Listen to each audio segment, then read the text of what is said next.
Allah yang baik, Allah yang setia. Layaklah kami bersyukur, memuji, memuliakan Engkau.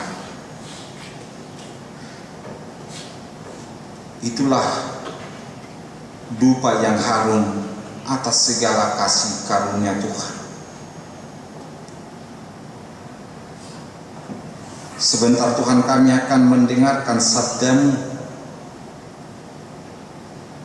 agar sabda itu menjadi rema dalam kehidupan kami. Bersabdalah Engkau, biarlah Roh Kudus memenerangi hati, jiwa, dan pikiran kami, agar firman itu dapat kami terapkan dalam kehidupan kami sehari-hari. Amin. Bapak, Ibu, Saudara-saudari, dalam nama Tuhan kita Yesus Kristus,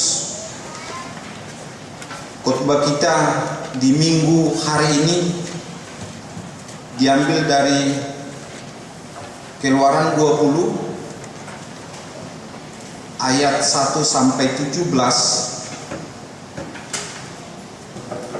dan bisa kita baca nanti lagi di Ulangan 5 ayat 6 sampai 21 di rumah. Sekarang kita membaca Keluaran 20 ayat 1 sampai 17. Saya akan membacakan ayat ganjil, Bapak Ibu membacakan ayat genap. Ke-10 firman Tuhan. Lalu Allah mengucapkan segala firman ini.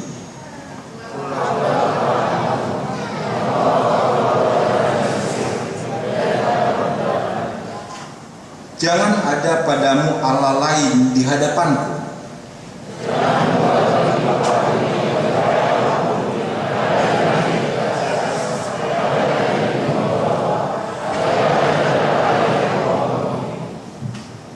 Jangan sujud menyembah kepadanya atau beribadah kepadanya, sebab aku Tuhan Allahmu adalah Allah yang cemburu, yang membalaskan kesalahan bapa kepada anak-anaknya, kepada keturunan yang kedua, keturunan yang ketiga, dan keempat dari orang-orang yang membenci aku.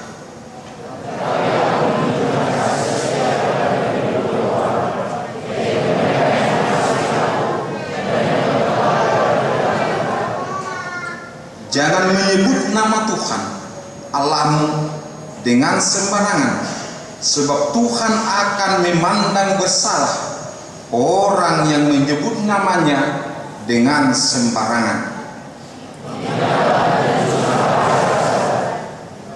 6 hari lamanya engkau akan bekerja dan melakukan segala pekerjaanmu.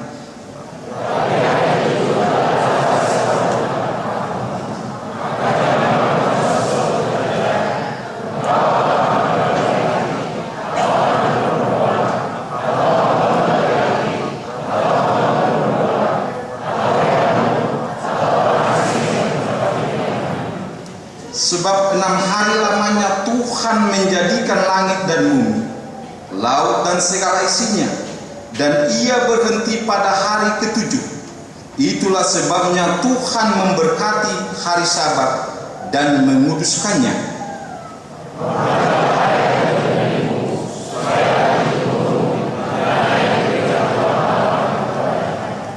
Jangan membunuh, jangan mencuri,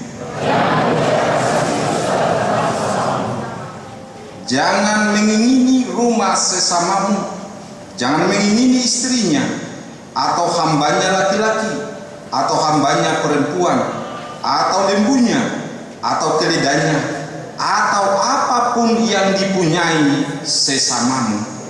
Demikian bunyinya. Kasih tanpa hukum akibatnya akan kacau balau, tetapi hukum tanpa kasih dia akan kaku. Kalau kita melihat beberapa gereja saat ini tidak lagi menekankan hukum Taurat, tidak lagi menekankan siasat, diberikan kebebasan. Ada gereja yang terlalu menekankan kasih, yang menekankan anugerah tanpa memberlakukan hukum Taurat dan siasat dan perangkat-perangkat yang lain. Dia bisa kacau balau. Tetapi sebaliknya, gereja yang hanya menekankan anugerah tanpa ada aturan, hukum, siasat, dia akan terasa kaku.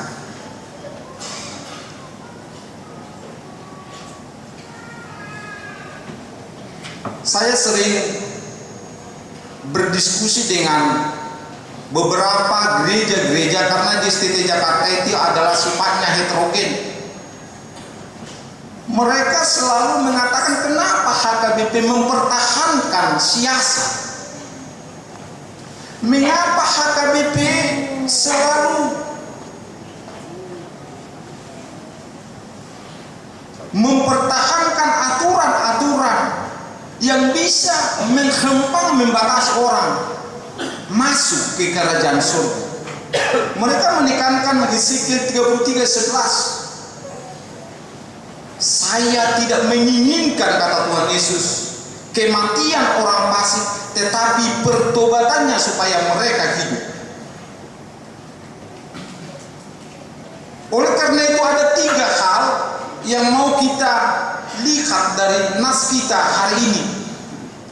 Yang pertama, mengapa manusia yang telah dibenarkan dan diselamatkan, ditebus, perlu lagi melakukan menaati hukum Taurat? Mengapa orang percaya lagi memerlukan hukum Taurat? Jawabannya adalah karena manusia adalah orang berdosa. Kalau kita tidak berdosa, tidak perlu hukum Taurat bagi kita. Itu sebabnya Paulus mengatakan, meskipun Paulus selalu menekankan anugerah sola gratia, tetapi dia mencatat dalam Roma 2:12, sebab semua orang yang berdosa tanpa hukum Taurat akan binasa. Roma 2:12. Sebab semua orang yang berdosa tanpa hukum Taurat akan binasa. Taurat berfungsi bagi orang-orang berdosa.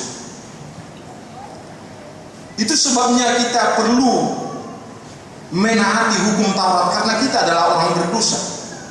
Tanpa itu kita tidak bisa dibenarkan. Yang kedua, apa fungsi hukum Taurat bagi kehidupan orang percaya? Memang dalam Roma 3:28 dikatakan oleh Paulus, manusia diselamatkan bukan karena melakukan hukum Taurat, tetapi karena iman kita. Tetapi hukum Taurat itu berfungsi sebagai penuntun kehidupan kita, menuntun kita ke dalam kebenaran. Itulah fungsi hukum Taurat, bukan membenarkan kita, tetapi menuntun kita agar kita berjalan dalam kebenaran. Hukum Taurat menjadi pedoman dan tolok ukur. Dalam Galatia 3:24 dikatakan, sebagai tolok ukur, sebagai penuntun, bahkan sebagai cermin dalam Rom 7:7. Bahkan dikatakan sebagai pagar memagari kehidupan kita. Itulah fungsi hukum Taurat itu. Tetapi bukan hukum Taurat yang menyelamatkan kita, Yang menyelamatkan kita adalah Yesus Kristus. Iman kita kepada Yesus Kristus. Yang berikut dia katakan dalam nas ini, bagaimana kita menaati hukum Taurat itu karena kita adalah orang berdosa. Bagaimana caranya? Itu sebabnya dia katakan, hiduplah dalam kekudusan, hiduplah dalam kebenaran, hiduplah dalam kesetiaan, percayalah kepada Allah, lakukanlah tugas dan panggilan. Saudara-saudari yang terkasih, memang kita sering mendengarkan dalam nas kita hari ini dikatakan, aku akan membalaskan kesalahan ayah kepada anaknya, kepada keturunannya yang ketiga dan keempat. Tetapi aku mengasihi orang yang taat dan setia kepada Allah. Artinya bahwa dosa warisan tidak dibenarkan oleh Yesus. Bagi Yesus tidak ada dosa warisan. Itu sebabnya dalam ayat 2 dikatakan, karena begitu besar kasih Allah kepada bangsa Israel, Dia membawa mereka dari perbudakan Mesir.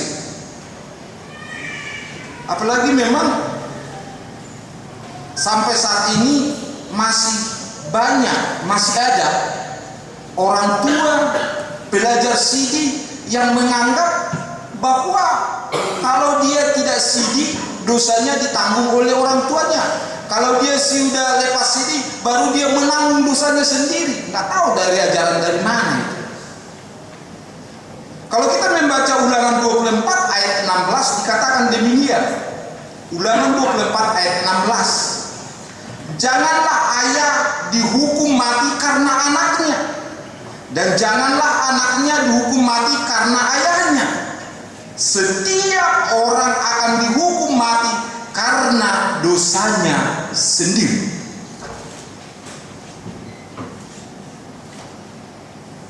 Artinya yang mau dikatakan dalam Ulangan 24 ayat 16 ini, bahwa manusia harus menanggung kesalahannya sendiri. Tuhan tidak menginginkan kematian orang fasik. Bagi Tuhan tidak ada dosa yang tidak dapat diampuni, dan dosa yang sekecil apapun yang tidak diperhitungkan. Tidak ada dosa yang tidak dapat diampuni oleh Tuhan. Memang kalau kita baca dalam Alkitab ada hujat kepada Roh Kudus tidak dapat diampuni, tetapi hujat kepada Yesus Kristus dapat diampuni, kata Paulus. Apa itu hujat kepada Roh Kudus? Banyak yang menafsirkan itu orang yang telah murtad, orang yang telah meniadakan juru selamat ketika dia telah mengakui dan dia mati dalam keberdosaannya itu. Bapak Ibu saudara-saudara, memang bagi orang Yahudi hukum Taurat ini sangat-sangat ditonjolkan. Hukum Taurat ini menjadi suatu pegangan yang harus diperjuangkan dan dilakukan. Itu sebabnya mereka dari 10 hukum Taurat, mereka menafsirkannya menjadi 613 hukum, 365 larangan, dan 248 suruhan perintah supaya dilakukan. Coba kita bayangkan, menghafal 613 hukum, sedangkan 10 mungkin masih ada dari kita ini yang belum bisa letter-let mengucapkannya. Tetapi yang menjadi masalah adalah mereka meyakini, mereka menekankan bahwa karena hukum Taurat itulah mereka diselamatkan. Itu sebabnya kita mengatakan tadi di awal-awal, hukum tanpa kasih bisa kacau balau. Tetapi kasih tanpa hukum Taurat, tanpa aturan, bisa dia kaku. Itulah yang kita hadapi pada saat ini. Itulah yang kita hadapi di tengah-tengah kehidupan sehari-hari. Kita lihat di tengah-tengah bangsa dan negara kita ini, orang yang berpegang teguh kepada undang-undang tanpa menafsirkannya, tanpa mempertimbangkannya untung ruginya, tanpa memperhitungkan etika akibat daripada itu. Akibatnya kaca balik. Tapi bisa menjadi kaku. Banyak gereja mengatakan bahwa KBP itu kaku. Kenapa? Masa kalau dari gereja lain harus belajar dulu? Mereka mengatakan itu. Mengapa di HKBP itu selalu menekankan ruhut pamisaman, bukan penggembalaan? Gereja lain tidak ada lagi pamisaman, siasat, tetapi menekankan penggembalaan. Mereka punya alasan teologi. Oleh karena itu yang mau dikatakan oleh nas kita hari ini, supaya jangan seperti pemahaman orang Yahudi bahwa kedatangan Kristus ke dunia ini meniadakan hukum Taurat. Padahal Yesus datang ke dunia ini untuk menggenapi dan menyempurnakan hukum itu. Yang terakhir, sebenarnya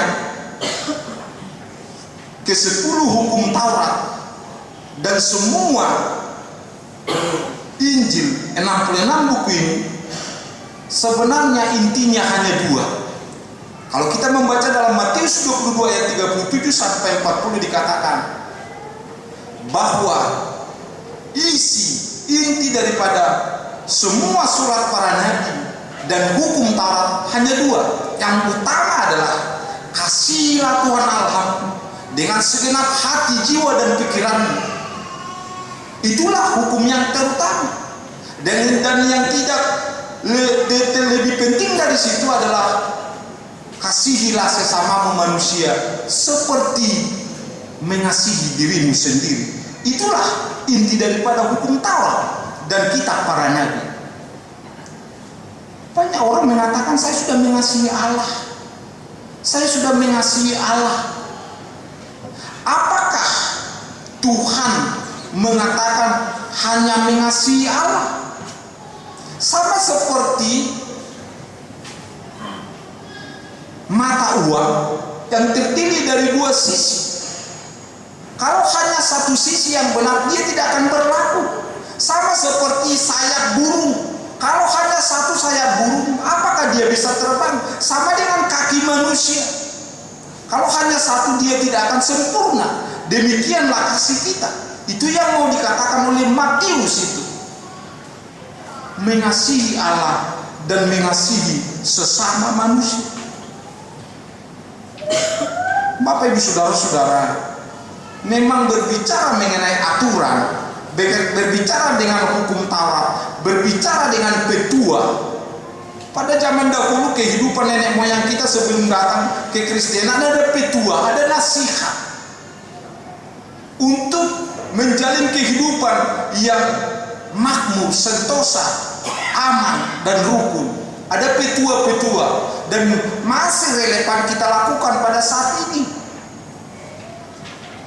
Manat mardonga tubuh, elit marburu, soba margula-gula.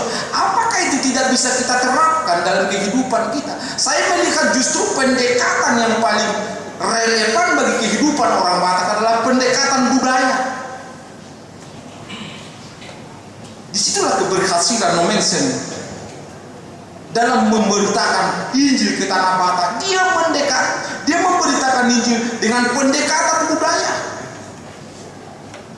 Nenek moyang kita pada zaman dulu telah mengenal, telah mengakui 3 Allah. Tetapi Allah yang mereka kenal hanya 2, Allah yang hidup di bawah kolong langit, di tengah-tengah dunia ini, tetapi yang di atas, di langit itu mereka tidak kenal. Itulah yang diperkenalkan oleh Mensen, yaitu Allah pencipta langit dan bumi. Pada zaman dulu ada nasihat yang diwariskan hingga saat ini, yang relevan bisa kita lakukan. Ada aturan-aturan, ada undang-undang. Itu juga tujuannya untuk menciptakan kesejahteraan, kesepakatan. Dan hukum Taurat yang dikatakan di sini adalah kita itu adalah yang langsung dari Tuhan melalui Musa, agar kehidupan mereka akur, sejahtera, aman, adil, dan di dalam kesucian.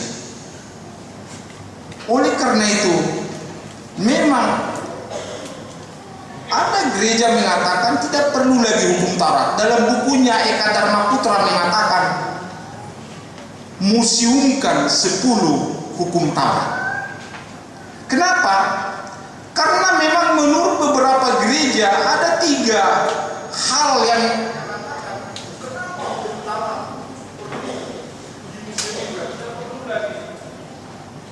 dilakukan saat ini. Yang pertama mereka katakan bahwa kehidupan kita saat ini adalah hidup dalam roh reformasi, roh kebebasan, roh kemerdekaan. Tidak perlu lagi aturan, karena Tuhan telah menggenapi dalam kematian dan kebangkitannya.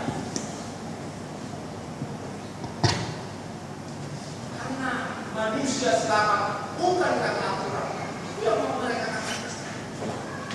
Dan yang kedua mereka katakan, karena memang bahwa hukum Taurat itu adalah berlaku bagi kehidupan perjanjian lama. Kita hidup sekarang dalam kehidupan perjanjian baru. Tetapi kita akan berpikir secara khusus bahwa memang hukum Taurat itu merupakan suatu perjanjian Allah dengan manusia, manusia dengan manusia. Itulah hukum Taurat. Perjanjian manusia dengan Allah, Allah dengan manusia, manusia dengan manusia. Kan jelas di sana dikatakan 1-4 untuk Allah dan 5-10 untuk manusia.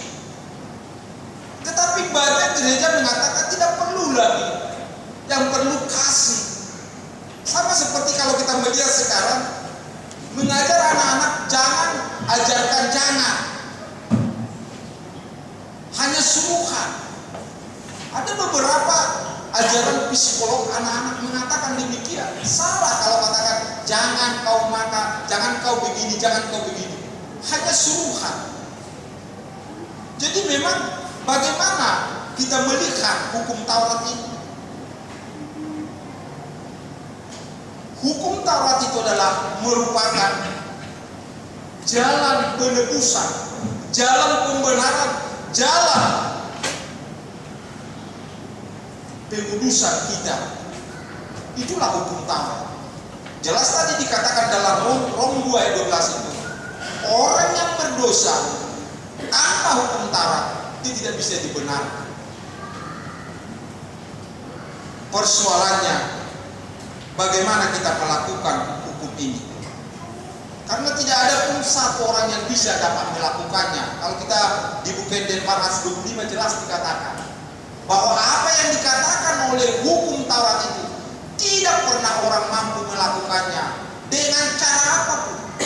Karena memang hukum Taurat adalah satu kesatuan, 1-10. Bahkan dalam pengertian hukum Taurat, dalam keinginan, dalam niat sudah dosa, siapa yang bisa melakukan? Kalau seandainya seperti KPK sekarang, dosa 10 tahun yang lewat, dosa masa muda kita dicoba diukir, siapa kita yang bisa lolos dalam kesucian ini? Itu sebabnya ada 2 kita dalam agenda kita dikatakan janganlah Tuhan ingat-ingat, janganlah perhitungkan dosa masa muda pada masa yang lalu.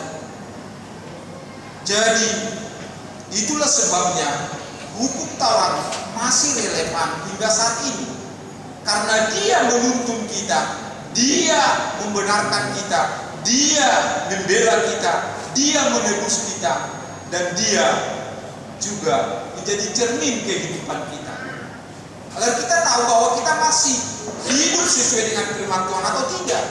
Kalau tidak ada hukum Taurat, kita akan kacau balau, kita akan kaku.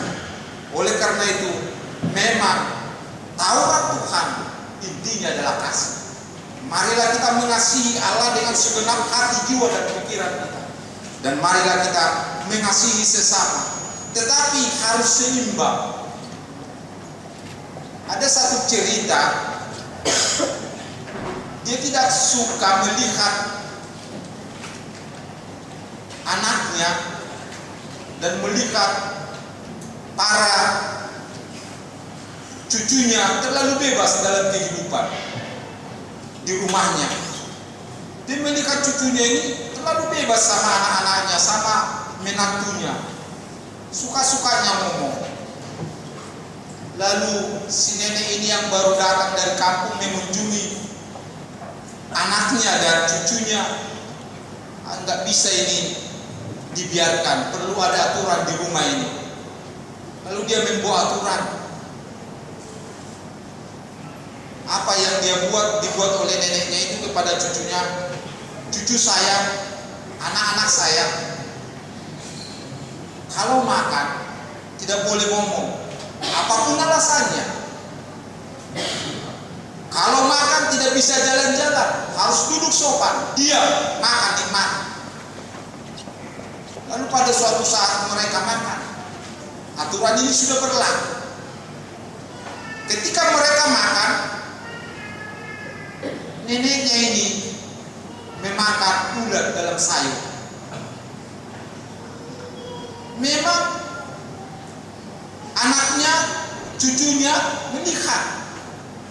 melihat dengan respon, dia mengatakan, "Nih, dia bilang, dia mulutmu, kamu udah ada aturan, waktu makan tidak bisa bicara."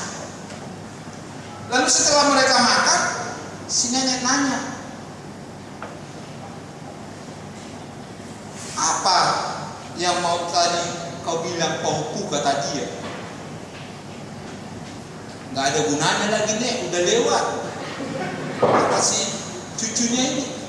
Dia bilang lah, kata si cucunya ini, "Gak ada gunanya, Nek." Dipaksa-paksa neneknya. Lalu dia bilang, "Aku tadi mau bilang sama nenek, waktu nenek makan sayur ada ulat di dalam sayur itu, tapi nenek gak mau." Artinya yang mau kita katakan, bisa kaku. Aturan-aturan yang seperti itu yang kita hadapi sekarang. Apalagi di tengah-tengah negara kita ini, banyak kali aturan. Sebabnya orang mengatakan aturan dibuat untuk dilanggar. Kita tidak apatis kepada aturan. Perlu aturan, perlu hukum, perlu undang-undang. Itu sebabnya hukum itu dibuat supaya ada pengampunan, ada gerasi. Seandainya Jokowi memberi gerasi kepada terpidana itu, kita tidak akan menjalankan eksekusi. Itulah yang dilakukan Allah dalam menggenapi hukum Taurat. Allah lah penggenapan hukum Taurat yang telah mati dan bangkit. Oleh karena itu, kalau kita percaya, kalau kita yakin bahwa Tuhan telah menggenapinya dalam kematiannya dan kebangkitannya, oleh karena itu tanda bahwa kita telah meyakini dan kita akan diselamatkan. Marilah kita menaati janji kita kepada Tuhan, yaitu menaati segala perintah dan apa yang Dia firmankan, agar kita diselamatkan oleh iman kita. Amin. Kita berdoa. Ya Tuhan Allah Bapa kami, Alangkah indahnya firman-Mu di sore hari ini, bahwa Engkau telah memberikan 10 hukum Taurat dalam kehidupan bangsa Israel, agar mereka hidup suci, hidup damai sejahtera, aman sentosa. Dan itulah yang kami percayai dan imani hingga saat ini. Hukum Taurat tidak membenarkan kami, tidak membuat kami menjadi selamat, tetapi hukum Taurat menjadi jalan, menuntun, cermin, memagari kehidupan kami, agar kami hidup suci, hidup setia kepada Tuhan. Itulah janji iman kami. Kuatkan kami melalui Roh Kudus-Mu, mampukan kami Tuhan dapat menjadi pelaku-pelaku firman-Mu, agar kelak kami menjadi pewaris kerajaan surga. Inilah doa kami Tuhan, sempurnakan di dalam nama Allah Bapa, Putra, dan Roh Kudus. Amin. Kita bernyanyi sambil mengumpulkan persembahan. Kita bernyanyi dari Kidung Jemaat 424 ayat 1.